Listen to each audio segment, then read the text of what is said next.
तो चलिए देखते हैं सीईटी ब्रह्मास्त्र बैच की कुछ डिटेल्स और किस तरीके से आपको इससे फ़ायदा हो सकता है और किस किस तरीके से आप इसको ज्वाइन कर सकते हैं।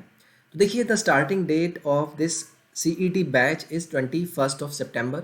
21 सितंबर से ये आपका बैच स्टार्ट हो जाएगा। तो आप सभी जाकर सभी गवर्नमेंट एग्ज़ाम के फाउंडेशन बैच के फॉर्म में इसको यूज़ कर सकते हैं।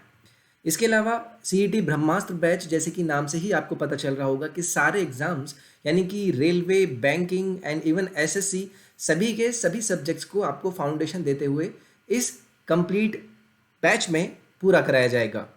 देखिए कुछ ऐसे बेनिफिट्स अगर आप सब्सक्रिप्शन लेकर इस बैच को ज्वाइन करते हैं तो क्या क्या है। आपको अनलिमिटेड लाइव क्लासेस मिलेगी कभी भी कहीं पर भी। रेगुलर डाउट क्लियरिंग सेशंस आपके होंगे सभी कोर्सेज में। लाइव स्ट्रक्चर्ड कोर्सेज होंगे जिन्हें बेस्ट एजुकेटर्स के द्वारा डिलीवर किया जाएगा। कंप्लीट प्रिपरेशन किया जाएगा आपको एजुकेटर्स के द्वारा क्विज, और उसके बाद आपको क्विक ट्रैक मिलेगा जहां पर आप अपनी लर्निंग को इन्हेंस कर सकते हैं। इंटरेक्टिव और इंगेजिंग आपकी लाइव क्लासेस होती हैं, आपने भी देखा होगा, और सभी सेशंस की आपको वहां पर फ्रीली पीडीएफ अवेलेबल होती हैं। टेस्ट सीरीज भी आप अपने सब्सक्रिप्शन में ज्वाइन कर सकते हैं। प्रॉपर गाइडेंस के साथ एजुकेटर आपके साथ हर सेशन में बने रहेंगे। तो देखिए मेन एजुकेटर जो कि आपके ब्रह्मास्त्र बैच का पार्ट होंगे वो कौन है। प्रतियोगिता मंत्रा की टीम से Rahul Arora sir will be taking the static economy and banking awareness part. अभिनय शर्मा एडवांस एंड अर्थमेटिक दोनों ही क्वांटिटेटिव एप्टीट्यूड के पार्ट को कवर करेंगे। बरखा मैम आपके इंग्लिश के कॉम्प्रिहेंशन पार्ट को कवर करेंगी आपके इस ब्रह्मास्त्र बैच में। भुवनेश शर्मा सर आपका इस बैच से करंट अफेयर्स का पार्ट कवर करेंगे। Aman Vashishtha sir complete English grammar का सेक्शन आपको कराएंगे। Sumit Goyal sir SSC reasoning को आपको कवर कराएंगे। प्रबल लवानिया सर ये आपका कंप्लीट डीआई और उसके बाद रीजनिंग में जो भी आपका सिंप्लीफिकेशन जैसे सवाल आते हैं उन्हें ये आपका कंप्लीट कराएंगे। कृति सिंह मैम आपकी कंप्लीट साइंस जिसमें आपका फिजिक्स, केमिस्ट्री और बायोलॉजी तीनों को कवर कराया जाएगा। देन दीपक तिथियानी सर जो कि आपका बैंकिंग रीजनिंग के फाउंडेशन को आपको देंगे। संदीप केशरवानी सर आपको यहाँ पर इंग्लिश वोकैब का इस पार्ट में इस बैच में कंप्लीट कराएंगे। सो देखिए कैसे आपको इसे ज्वाइन करना है। आपको सब्सक्रिप्शन लेना है जहाँ पर आप SSC YT का कोड यूज़ करेंगे और आप यहाँ पर एटलीस्ट 6 या फिर 12 मंथ का तो सब्सक्रिप्शन लें ही, जिसके बाद अगर आप डिस्काउंट कोड यूज़ करते हैं तो आपको काफ़ी वहाँ पर डिस्काउंट मिल जाएगा। ये 6000 आपका 5400 का पड़ेगा सिर्फ इस SSC YT कोड को यूज़ करने पर। तो मिलते हैं आपसे सीईटी बैच में जहाँ पर 21 सितंबर से आपका बैच स्टार्ट होगा। 6 मंथ के सब्सक्रिप्शन में आपको 33% का ऑफ मिलता है, 12 के सब्सक्रिप्शन में आपको 58 का, और 24 मंथ के सब्सक्रिप्शन में आपको 75% का ऑफ मिलता है। तो अलग अलग क्यों जाना जब एक ही सब्सक्रिप्शन में सब कुछ है पाना। तो इनरोल करें अपने आप को। टेस्ट सीरीज और काफ़ी सारे इंटरेक्टिव सेशंस आपको मिलेंगे। तो चलिए मिलते हैं आपके प्लस सब्सक्रिप्शन पार्ट में। अपना ख्याल रखिए। Take care, bye bye, thank you. So hi everyone, this is Robin और मैं आप सभी को वेलकम करता हूं हमारे इस अमेजिंग सेशन में जहां पर हमारे साथ आज जुड़ेंगे Bhuvnesh Sharma sir. So welcome Bhuvnesh sir. Thank you so much. तो सर देखिए हम धीरे धीरे करके अपने पॉइंटर्स पे आएंगे और आज मतलब जो कि बेसिक रिक्वायरमेंट्स हैं, बेसिक डाउट्स आज के टाइम पर बच्चों के दिमाग में भी, उनको थोड़ा थोड़ा करके हम कवर अप करने की कोशिश करेंगे। डेफिनेटली सर देखने आपने भी देखा होगा पिछले 1 महीने से एक सीईटी का पैटर्न को लेके बेसिक आइडिया मार्केट में बहुत ज्यादा चर्चा में। तो उस पर लेके सबसे पहला सवाल मेरा आपसे सर यही होगा कि सीईटी के बारे में आप थोड़ा सा सर आइडिया देंगे कि बच्चों के अंदर थोड़ा सा कंफ्यूजन अगर दूर हो पाए। हाँ बिल्कुल, अभी सीईटी को लेकर काफी कंफ्यूजन है जो कि बच्चों में हुआ हुआ है, स्पेशली जो ग्रुप बी और ग्रुप सी जो एग्जाम है उसकी जो प्रिपरेशन कर रहे हैं बच्चे, स्पेशली जो रेलवे, एसएससी और जो बैंक की कैटेगरी जो स्टूडेंट्स हैं, इनके लिए काफी एक फेयर है जो कि सीईटी का हो चुका है, जबकि ऐसा कुछ है नहीं। अगर मैं आपको नीट एंड क्लीनली अगर मैं बताता हूँ कि अगर सीईटी के बारे में, तो इससे कुछ नेगेटिव ज्यादा इफेक्ट नहीं होने वाले, पॉजिटिव ही है जो कि हमको आने वाले टाइम में देखने वाले हैं। सबसे पहले तो बच्चों का जो टाइम है वो यहाँ पे काफी बचने वाला है। सबसे पहले मैं आपको सीटी के बारे में थोड़ा बहुत इन्फॉर्मेशन दे देता हूँ कि एक नई एजेंसी बनाने वाली है गवर्नमेंट ने उसका अनाउंसमेंट भी कर दिया है, एनआरए, नेशनल रिक्रूटमेंट एजेंसी। पहले क्या हुआ करता था कि पहले different different organisation different different अपने लेवल के ऊपर एग्जाम है जो कि कंडक्ट करवाई करती थी। अभी क्या हो गया, एक सिंगल ऑर्गेनाइजेशन होगी एनआरए, वो सारे एग्जाम का जो फर्स्ट फेज है वो करवाने वाली है। जैसे कि आपने सुना होगा टीयर 1, टीयर 2, टीयर 3 ऐसे एसएससी में होता है, वैसे बैंकिंग में, और वैसे ही जो है आजकल रेलवे के एग्जाम के अंदर भी ऐसे होने लगा है। तो ये सबका जो फर्स्ट पेपर है उसको कॉमन कर दिया गया है कि आप एक कॉमन पेपर है जो कि सारे बच्चे दे सकते हैं, उसके अंदर जिसका जैसे स्कोर आएगा उसके अकॉर्डिंगली वो अपनी रेलवे में, एसएससी में या फिर बैंक में अप्लाई कर सकता है। फॉर एग्जाम्पल, जैसे कि 2022 के अंदर बोला जा रहा है कि ये एग्जाम पहली बार कंडक्ट करवाया जाएगा। तो 2022 में जब आप अपना पहला सीईटी का एग्जाम देते हैं, तो किसी के फॉर एग्जांपल 100 में से मान लीजिए 55 नंबर आ रहे हैं, तो अकॉर्डिंग टू 55 आप या तो रेलवे में अप्लाई कर सकते हैं, या फिर बैंक में, या फिर एसएससी के अंदर, जो भी वहां पे मार्किंग जो दे रखी होगी उसके अकॉर्डिंगली। अब बच्चों की ये टेंशन होती है कि सर 10th क्लास का जो बच्चा है वो ग्रेजुएट से कैसे compete करेगा। तो आपको compete करने की जरूरत भी नहीं है। 10th लेवल के जो एग्जाम होंगे वो अलग से होंगे, 12th लेवल के जो होंगे वो अलग से होंगे, और जो ग्रेजुएट लेवल के एग्जाम है वो अलग से होंगे। तो अगर मैं ब्रॉडली बात करें तो 3 एग्जाम होने वाले हैं सीईटी के अंदर, अकॉर्डिंग टू द आपके क्वालिफिकेशन के अकॉर्डिंगली कर सकते हैं। अगर फॉर एग्जाम्पल कोई ग्रेजुएट बच्चा है तो वो सीजीएल का टीयर 2 टीयर 3 बाद में दे सकता है। अगर कोई 12th का बच्चा है तो अगर उसने सीईटी क्लियर कर लिया है, ये सिर्फ और सिर्फ एक कट ऑफ निकालने के लिए, ये मार्क्स आगे जाके काउंट नहीं होंगे। पहली बात तो ये प्रीलिम्स एग्जाम है, जैसे कि यूपीएससी में अपना प्रीलिम्स होता है, जो कि सिर्फ और सिर्फ स्टेज को क्लियर करने के लिए होता है।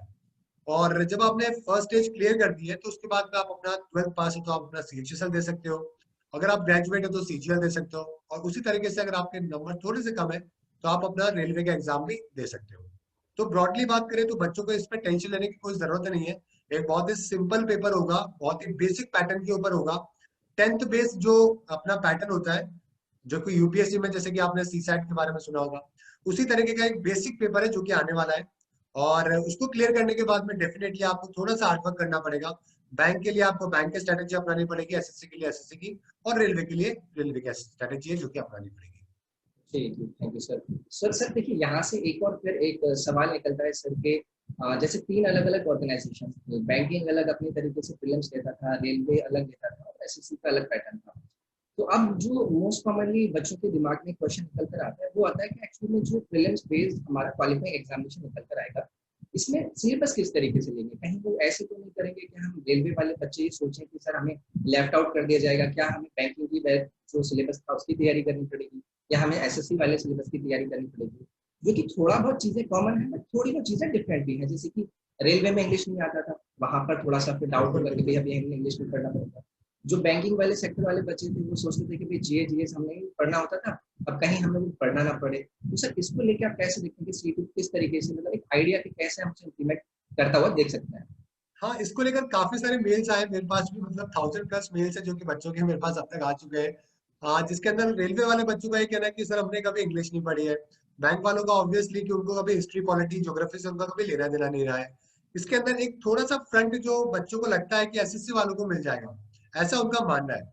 और अगर ऑनेस्टली बात किया जाए तो यस, बात बिल्कुल ठीक है, क्योंकि एसएससी वाला बच्चा इंग्लिश, मैथ, रीजनिंग और जीके चारों पढ़ रहा है, बैंक वाला जीके में नहीं पढ़ पा रहा है, और रेलवे वाला इंग्लिश नहीं पढ़ पा रहा है। तो 5% का मैं ज्यादा वेटेज नहीं दूंगा एसएससी वालों को इस केस के अंदर, डेफिनेटली, लेकिन 5 से 10% का एक एडवांटेज है जो कि थोड़ा सा एसएससी वाले बैकग्राउंड वाले एस्पिरेंट्स को मिलेगा।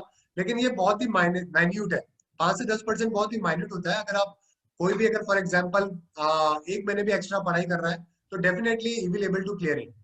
तो यहाँ पे देखिए, जो रेलवे वाले बच्चों की बहुत टेंशन है इंग्लिश को लेकर, तो यहाँ पे जो इंग्लिश आने वाली है वो 10th तक की लेवल की इंग्लिश आने वाली है। वो इंग्लिश नहीं आने वाली जैसे कि आप सीजीएल के अंदर मेंस एग्जाम जब फाइट करते हैं तो उस लेवल की इंग्लिश आपको देनी पड़ रही है। जैसे कि है ना, बहुत ही बेसिक लेवल की है। अगर आपको लगता है कि आपकी इंग्लिश में कोई प्रॉब्लम है तो मैं आपको ये रिकमेंड करूंगा कि आप 5th क्लास के एनसीईआरटी की किताब उठाइए, 5वीं क्लास से आप अपनी बुक लीजिए इंग्लिश की, और बिल्कुल जीरो से पढ़ना स्टार्ट कीजिए। 5th क्लास से लेकर अगर आप 10th तक की बुक पकड़ अगर आपने पढ़ी है और आप समझ गए, तो मुझे लगता है कि आपको एक भी मार्क्स के अंदर कोई भी क्वेश्चन में प्रॉब्लम आने वाली है, सीईटी के अंदर कोई प्रॉब्लम नहीं आने वाली है। उसी प्रकार से अगर मैं बैंकिंग के बच्चों की बात करूं तो उनको लगता होगा सर हिस्ट्री इतना ब्रॉड सब्जेक्ट है, पॉलिटी, ज्योग्राफी, इकोनॉमिक्स, इतने सारे सब्जेक्ट है, कैसे कर पाएंगे, क्योंकि उनको सिर्फ और सिर्फ मेंस में बैंकिंग अवेयरनेस और करंट अफेयर है जो कि करके करके जानी पड़ती थी। तो मैं बैंकिंग वाले एस्पिरेंट्स को भी ये बोलूंगा कि आपको कुछ ऐसा डिटेल में बहुत ज्यादा पढ़ने की जरूरत नहीं है। मुश्किल से आपको 1 से 1.5 महीना है जो कि आपको स्पेसिफिकली जीके को देना पड़ेगा। बहुत ही ऊपर ऊपर से सवाल है जो कि आने वाले हैं। अगर आपको लगता है कि थोड़ा और डिटेल में पढ़ना है तो आप डेफिनेटली पढ़िए, आपकी बहुत काम आएगी, बहुत मजा आएगा आपको जीएस पढ़ने के अंदर। लेकिन अगर आपको लगता है सिर्फ एग्जाम पॉइंट ऑफ व्यू से ही कुछ करना है, सिर्फ और सिर्फ एग्जाम क्लियर करना है, तो हिस्ट्री में अगर आप 7 डे भी अगर ऊपर ऊपर से हिस्ट्री पढ़ के जा रहे हो, मेजर मेजर चीजें पढ़ के जा रहे हो, तो that will be more than sufficient. Exam बनाने वालों को भी ये बात पता है कि बैंकिंग वालों से आप डेप्थ में ज्यादा नहीं पूछ सकते हैं, और एज एसएससी वालों से आप बैंकिंग अवेयरनेस ज्यादा नहीं पूछ सकते हैं, क्योंकि बैंक के अंदर भी जो बैंकिंग अवेयरनेस है वो थोड़ा सा अच्छा लेवल पे आता है। लेकिन हाँ, एसएससी वालों को बैंकिंग अवेयरनेस स्किप करना पड़ता है।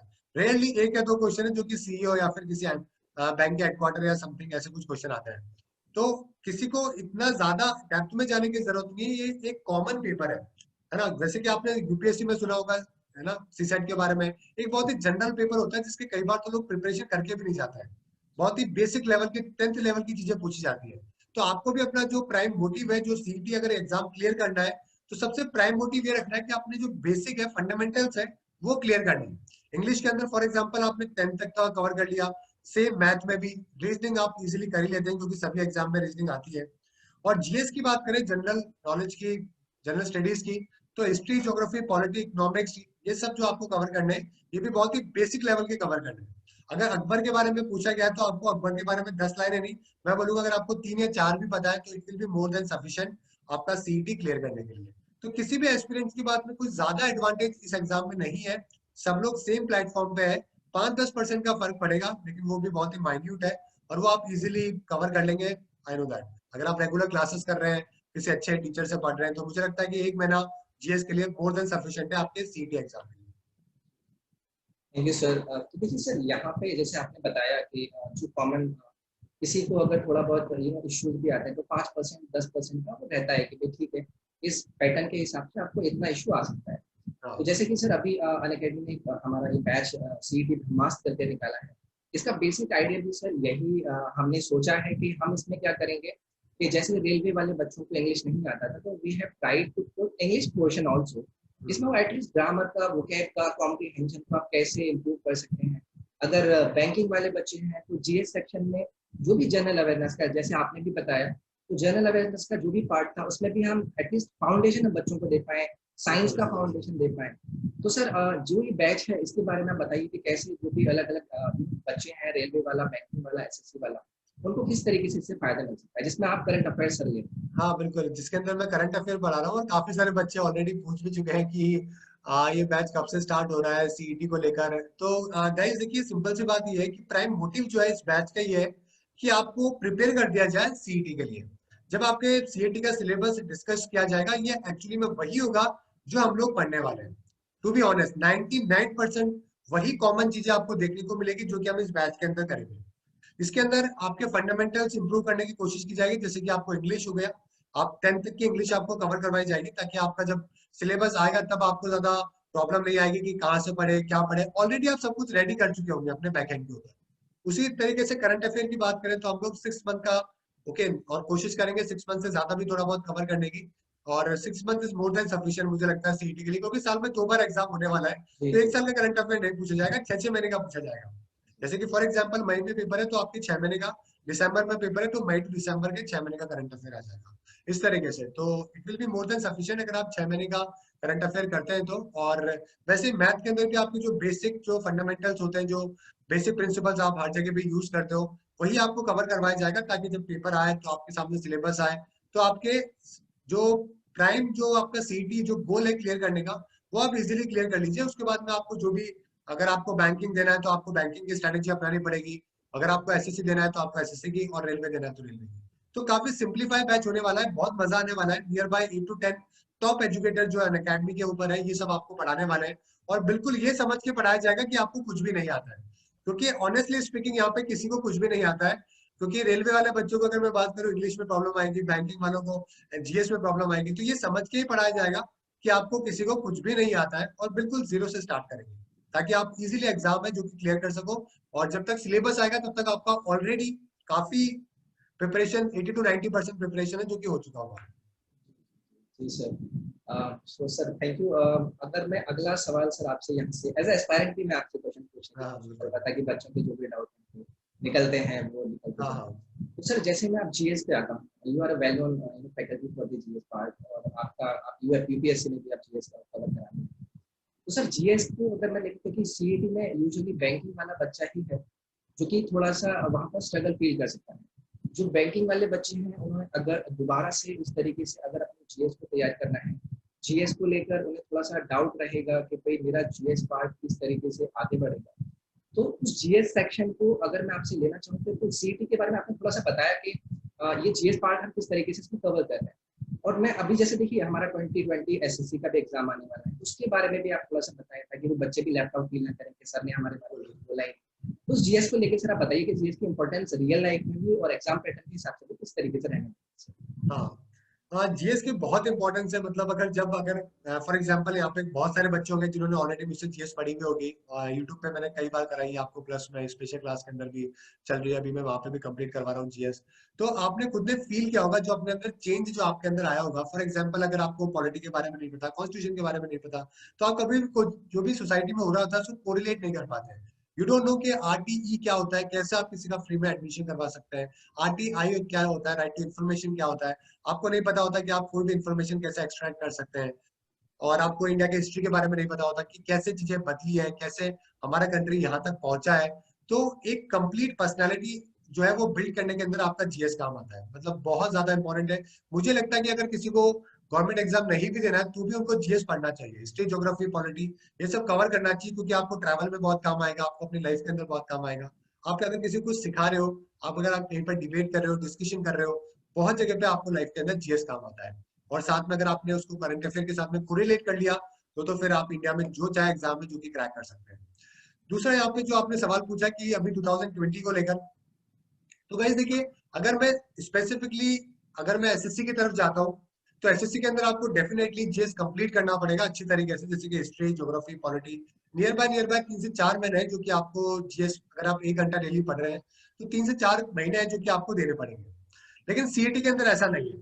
अगर एसएससी के पेपर को अगर मैं सीईटी से कंपेयर करूं जीएस को, तो आप ये अज्यूम कर सकते हैं कि 60% कोर्स है जो कि आप हटा सकते हैं। 60% कोर्स कोई छोटा नहीं होता। मतलब रेलवे वाले बच्चों को अगर 60% कोर्स जीएस का हटा दिया जाए या बैंक वालों के लिए हटा दिया जाए तो आप समझ सकते हैं कितना बेनिफिट है जो कि उनको हो जाएगा। दूसरा, बैंकिंग वाले जो स्टूडेंट है उनको डेफिनेटली लगता होगा कि कैसे होगा जीएस, क्या होगा। तो जैसे कि मैंने आपको बताया कि आपको टेंशन लेने की कोई जरूरत नहीं है। जितना जीएस ऑलरेडी क्लासेस में आपको जो पढ़ाया जाएगा, जो इन वाली क्लासेस के अंदर, ये वाला जो नया बैच आ रहा है इसके अंदर, वो मोर देन सफिशिएंट होगा। आपको 1% भी, एक भी क्वेश्चन में सोचने की जरूरत नहीं पड़ेगी कि ये तो चीज हुई नहीं है, क्योंकि जितना पेपर में आएगा उससे ज्यादा ही है जो कि हम लोग कवर करेंगे हमारे 3-4 महीने के इस कोर्स के अंदर। ओके, तो 2020 वाले बच्चों को डेफिनेटली थोड़ा सा ज्यादा पढ़ना पड़ेगा, क्योंकि एसएससी एग्जाम कंडक्ट करवा रहा है और एसएससी भी आजकल करंट अफेयर के ऊपर ज्यादा चला गया है। मतलब तो अगर फॉर एग्जांपल 25 क्वेश्चन अगर आपके जीएस के आ रहे हैं तो मैं उसको बाइफरकेट करूंगा, तो आप 50% के आसपास करंट अफेयर को दे सकते हैं डायरेक्टली। उसके बाद मेजरली बायोलॉजी के सवाल है, उसके बाद में फिर पॉलिटी, हिस्ट्री, देन इकोनॉमिक्स के भी करंट अफेयर से कोरिलेट होकर सवाल आते हैं। तो इस तरीके से आप कर सकते हैं। लेकिन हाँ, आपको जो एसएससी के बच्चे हैं 2020 वाले हैं जो अभी पेपर देने वाले हैं नेक्स्ट, उनको थोड़ा सा जीएस पढ़ना पड़ेगा। लेकिन हाँ, जो सीईटी एग्जाम देने वाले हैं उनको ज्यादा लोड लेने की जरूरत नहीं जीएस की। अगर आप 1 महीना 1.5 महीना भी दे रहे हैं तो भी आप अच्छी तरीके से कर सकते हैं। तो सर एक आखिरी सवाल मैं सर आपसे पूछना चाहूंगा इसमें क्योंकि देखिए अभी सीटी के बारे में यूथ बच्चों को उतना पता भी नहीं, तो अभी दे आर लाइक दे बहुत रिलक्टेंट भी हो गए हैं कि अरे जब आएगा तब हम देखेंगे, तब उसके बाद हम स्टार्ट करेंगे। सो ये जो सीईटी का हमारा जैसे बैच स्टार्ट हो रहा है, मैं सीईटी के आइडिया की आपसे बात करूँ तो लॉन्ग रन में वो किस तरीके से इफेक्ट करने वाला है, क्योंकि वो बेसिकली क्वालिफाइंग एग्जाम होगा, वहां से सिर्फ आपको स्कोर कलेक्ट करना है, देन अपना अपना जी जी। तो लॉन्ग रन में आप कैसे देखते हैं सीईटी को और मतलब इस पूरे प्लान को। जब स्टार्टिंग में, जब पहले दिन जब इसके बारे में अनाउंसमेंट हुआ था तब काफी लोगों ने काफी इसके प्रोज एंड कॉन्स जो कि गिनाए गए थे। लेकिन अगर मैं over the long period of time की बात करूं तो मुझे इसके प्रोज ज्यादा नजर आता है, मुझे इसके बेनिफिट ज्यादा नजर आता है। बिकॉज आज के टाइम पे बहुत बार ऐसा होता है कि आपके स्टेट के एग्जाम क्लैश हो जाते हैं आपके सेंटर के एग्जाम के साथ में। आपके इनफैक्ट अगर कोई बच्चा एसएससी बैंक का एग्जाम दे रहा है तो 15 दिन के गैप के अंदर दो एग्जाम हो जाएंगे, क्योंकि एसएससी में बहुत सारे एग्जाम है, CGL, CHSL, MTH, GD, CPO, बहुत सारे एग्जाम है जो कि बच्चा फाइट करता है। मतलब स्टेनो, बहुत सारे, और एज बैंकिंग में भी बहुत सारे हैं। तो आप लोग बहुत परेशान होते थे, आई नो कि 15 दिन बाद ये वाला एग्जाम है, फिर 1 महीने बाद यहाँ पे जाना है, फिर वहां पे जाना है। आपके ट्रैवलिंग के अंदर टाइम लगता है, आपके कॉस्ट काफी लग जाती है उसके अंदर। आपका मेंटल, अगर मैं बात करूँ तो मेंटल स्ट्रेस जो है वो बहुत ज्यादा बढ़ जाता है जब आप मल्टीपल एग्जाम मल्टीपल जगह पे जाके दे रहे होते हैं। तो उसका सिंपल सोल्यूशन यही है कि आप एक एग्जाम दो, अपने स्कोर को इम्प्रूव करो। हो सकता है कि आपका फर्स्ट अटेम्प्ट के अंदर स्कोर इम्प्रूव ना हो, लेकिन आप सेकंड अटेम्प्ट आपके पास में वापस से आने वाला है तो आप उसके अंदर अपना स्कोर अच्छा कर सकते हैं। उसके बाद आपको जो भी लगता है आप उसके अंदर अपना डेडिकेटली प्रिपरेशन है जो कि कर सकते हैं। तो over the period of time मुझे लगता है कि काफी अच्छा इनिशिएटिव है, जिससे बच्चों के स्ट्रेस के ऊपर जो है वो काफी स्ट्रेस जो है वो काफी कम हो जाएगा, उनकी ट्रैवल कॉस्ट, ट्रैवल टाइम, ये दोनों काफी रिड्यूस हो जाएंगे। और अगर अच्छी तरीके से उसको इम्प्लीमेंट किया जाता है तो मुझे लगता है कि बच्चा ज्यादा फोकस होकर अपनी प्रिपरेशन कर सकता है, क्योंकि उसको मालूम है कि मेरे इतने नंबर है जो कि इस बार वाले सीटी के अंदर आने वाले हैं, है ना, आंसर चेक हो जाते हैं, मतलब आप घर पे आके कर लेते हो कहना कैसे। तो उसको पता है कि चलो मेरा इतने नंबर आने वाला है, मैं इस बार रेलवे है जो कि मैं हिट करता हूँ। अगर अच्छे नंबर आ रहे हैं, क्वालिफाई हो रहा है वो, तो चलो ठीक है, अगर लगता है उसको कि चलो ठीक है मैं एसएससी का फाइट कर सकता हूँ, तो वो डेडिकेटली अपना एसएससी का मोटिव जो है वो सेट कर सकता है। ऐसा नहीं होगा कि ये भी दे रहे हैं, वो भी दे रहे हैं, ये भी दे रहे हैं, तो थोड़ा सा स्पेसिफिकली आप प्रिपरेशन है जो कि कर सकते हैं। ओवर द टाइम मुझे लगता है कि ये जो सीईटी इनिशिएटिव है काफी सही है, बस जो वैकेंसीज है वो ओवर द टाइम ठीक रहे, चलती रहे अच्छी तरीके से। और इस एग्जाम से बेनिफिट ही मिलने वाला है आपका, कम से कम मुझे लगता है कि अगर एसएससी की बात करूं तो 6 से 8 महीने आपके रिड्यूस होने वाले हैं, और रेलवे के अंदर भी सेम, और बैंकिंग के अंदर आपके 1 से 2 महीने हैं जो कि बचने वाले हैं सीईटी के बाद में। Thank you sir. So thanks for being with me. CET के पैटर्न को इतना इजीली आपने स्पेसिफिकली अच्छे से बताया है। इवन जो भी एसएससी के एग्जाम में अभी हमारा स्टार्ट होने वाला है, नोटिफिकेशन 15 को आना था, आया नहीं है, बट मोस्ट प्रोबेबली वो जल्दी आ जाएगा। तो उनको भी काफ़ी हेल्प मिली होगी सर इससे। बैच को लेके थोड़ी सी अगर मैं बच्चों को जानकारी देना चाहूँ तो देखिए, इस बैच का हमने नाम इसलिए रखा है सीईटी ब्रह्मास्त्र बैच। चाहे वो कोई भी बच्चा हो, वो रेलवे की तैयारी कर रहा हो, वो बैंकिंग की कर रहा हो, वो एसएससी की कर रहा हो, तो आप सीईटी को ध्यान में रखकर बिल्कुल ये वेट ना करें कि कब गवर्नमेंट हाँ अपना एग्जैक्टली। सिलेबस देगी। हाँ, तो कब अपना वो सिलेबस देंगे, कब हम तैयारी शुरू करेंगे। सो आई थिंक आपके पास बिल्कुल क्लियरली अभी इस बैच से आप जुड़ के अपनी तैयारी को, अपने फाउंडेशन को एकदम क्लियर करना स्टार्ट कर सकते हैं। इस बैच के बारे में मैं आपको डिटेल थोड़ी देर में दूंगा, बट मुनीश सर आप हमारे साथ इस सेशन में जुड़े, थैंक्स अ लॉट सर। मुझे भी काफी अच्छा लगा। आई होप बच्चों के भी काफी सारे डाउट्स इस thank you session so much, में। सेम यार, pleasure to be with you. और गाइस अगर आपके कोई भी क्वेरीज है तो आप अपने कमेंट बॉक्स में भी लिख सकते हैं यहाँ पे, है ना, तो अगर आपकी कोई भी क्वेरीज है तो वी विल रिजॉल्व। और इस बैच को ज्वाइन करिएगा, बहुत बेनिफिट है जो कि आपको मिलने वाला है, क्योंकि जो एजुकेटर्स आपको पढ़ाने वाले हैं वो one of the top educators हैं। आपको उनको ऑलरेडी पता है कि क्या सीईटी के अंदर पूछा जाएगा, क्या होने वाला है, क्या बताने वाले हैं, तो काफी एडवांटेज है जो कि आपको मिलेगा। और अगर आप पहले से प्रिपरेशन करके रखे हुए हैं तो आपको बाद में सिर्फ और सिर्फ रिविजन करना पड़ेगा। ओके गाइस, तो उम्मीद करता हूँ कि आपको काफी कुछ सीखने को मिला होगा, और कमेंट के अंदर भी आप अपने कोई भी अगर आपका डाउट है तो आप वो दे सकते हैं। Thank you, thank you, thank you very much. Thank you so much. तो चलिए देखते हैं सीईटी ब्रह्मास्त्र बैच की कुछ डिटेल्स और किस तरीके से आपको इससे फ़ायदा हो सकता है और किस किस तरीके से आप इसको ज्वाइन कर सकते हैं। तो देखिए, the starting date of this CET batch is 21 September. 21 सितंबर से ये आपका बैच स्टार्ट हो जाएगा। तो आप सभी जाकर सभी गवर्नमेंट एग्ज़ाम के फाउंडेशन बैच के फॉर्म में इसको यूज़ कर सकते हैं। इसके अलावा सीईटी ब्रह्मास्त्र बैच, जैसे कि नाम से ही आपको पता चल रहा होगा कि सारे एग्जाम्स यानी कि railway, banking and even SSC, सभी के सभी सब्जेक्ट्स को आपको फाउंडेशन देते हुए इस कंप्लीट बैच में पूरा कराया जाएगा। देखिए, कुछ ऐसे बेनिफिट्स अगर आप सब्सक्रिप्शन लेकर इस बैच को ज्वाइन करते हैं तो क्या क्या है। आपको अनलिमिटेड लाइव क्लासेस मिलेगी, कभी भी कहीं पर भी। रेगुलर डाउट क्लियरिंग सेशंस आपके होंगे सभी कोर्सेज में। लाइव स्ट्रक्चर्ड कोर्सेज होंगे जिन्हें बेस्ट एजुकेटर्स के द्वारा डिलीवर किया जाएगा। कंप्लीट प्रिपरेशन किया जाएगा आपको एजुकेटर्स के द्वारा, क्विज, और उसके बाद आपको क्विक ट्रैक मिलेगा जहां पर आप अपनी लर्निंग को इन्हेंस कर सकते हैं। इंटरेक्टिव और इंगेजिंग आपकी लाइव क्लासेस होती हैं, आपने भी देखा होगा, और सभी सेशंस की आपको वहां पर फ्रीली पीडीएफ अवेलेबल होती हैं। टेस्ट सीरीज भी आप अपने सब्सक्रिप्शन में ज्वाइन कर सकते हैं। प्रॉपर गाइडेंस के साथ एजुकेटर आपके साथ हर सेशन में बने रहेंगे। तो देखिए, मेन एजुकेटर जो कि आपके ब्रह्मास्त्र बैच का पार्ट होंगे वो कौन है। प्रतियोगिता मंत्रा की टीम से Rahul Arora sir will be taking the static economy and banking awareness part. अभिनय शर्मा एडवांस एंड अर्थमेटिक दोनों ही क्वांटिटेटिव एप्टीट्यूड के पार्ट को कवर करेंगे। बरखा मैम आपके इंग्लिश के कॉम्प्रिहेंशन पार्ट को कवर करेंगी आपके इस ब्रह्मास्त्र बैच में। भुवनेश शर्मा सर आपका इस बैच से करंट अफेयर्स का पार्ट कवर करेंगे। Aman Vashishtha sir complete English grammar का सेक्शन आपको कराएंगे। Sumit Goyal sir SSC reasoning को आपको कवर कराएंगे। प्रबल लवानिया सर ये आपका कंप्लीट डीआई और उसके बाद रीजनिंग में जो भी आपका सिंप्लीफिकेशन जैसे सवाल आते हैं उन्हें ये आपका कंप्लीट कराएंगे। कृति सिंह मैम आपकी कंप्लीट साइंस, जिसमें आपका फिजिक्स, केमिस्ट्री और बायोलॉजी तीनों को कवर कराया जाएगा। देन दीपक तिथियानी सर जो कि आपका बैंकिंग रीजनिंग के फाउंडेशन को आपको देंगे। संदीप केशरवानी सर आपको यहाँ पर इंग्लिश वोकैब का इस पार्ट में, इस बैच में कंप्लीट कराएंगे। सो देखिए, कैसे आपको इसे ज्वाइन करना है। आपको सब्सक्रिप्शन लेना है जहाँ पर आप एसएससी वाईटी का कोड यूज़ करेंगे और आप यहाँ पर एटलीस्ट 6 या फिर 12 मंथ का तो सब्सक्रिप्शन लें ही, जिसके बाद अगर आप डिस्काउंट कोड यूज़ करते हैं तो आपको काफ़ी वहाँ पर डिस्काउंट मिल जाएगा। ये 6000 आपका 5400 का पड़ेगा सिर्फ इस SSC YT कोड को यूज़ करने पर। तो मिलते हैं आपसे CET बैच में, जहाँ पर 21 सितंबर से आपका बैच स्टार्ट होगा। 6 मंथ के सब्सक्रिप्शन में आपको 33% का ऑफ मिलता है, 12 के सब्सक्रिप्शन में आपको 58 का, और 24 मंथ के सब्सक्रिप्शन में आपको 75% का ऑफ मिलता है। तो अलग अलग क्यों जाना जब एक ही सब्सक्रिप्शन में सब कुछ है पाना। तो इनरोल करें अपने आप को, टेस्ट सीरीज और काफ़ी सारे इंटरेक्टिव सेशंस आपको मिलेंगे। तो चलिए मिलते हैं आपके प्लस सब्सक्रिप्शन पार्ट में। अपना ख्याल रखिए, take care, bye bye, thank you.